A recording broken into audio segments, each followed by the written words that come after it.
Cuts and ചോപ്സിൻ്റെ പുതിയൊരു വീഡിയോയിലേക്ക് സ്വാഗതം. നമ്മളിത് നേരെ പോകുന്നത് പറമ്പിലേക്കാണ്.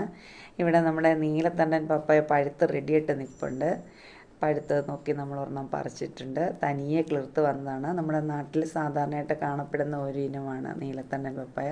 അതായത് ചെത്തിക്കഴിയുമ്പോൾ നല്ല ഓറഞ്ച് കളർന്ന മഞ്ഞ നിറത്തിലാണ് കാണപ്പെടുന്നത്.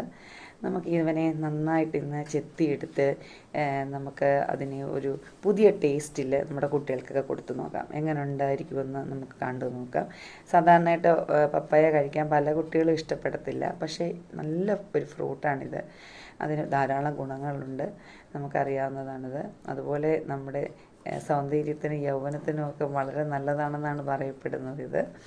ഇതിപ്പോൾ നന്നായിട്ട് നമ്മൾ കട്ട് ചെയ്തിട്ടുണ്ട്. ഇതിന് പുറത്തേക്ക് നമ്മൾ അല്പം മുളക് പൊടി ഇതുപോലെ തൂക്കി കൊടുക്കുക.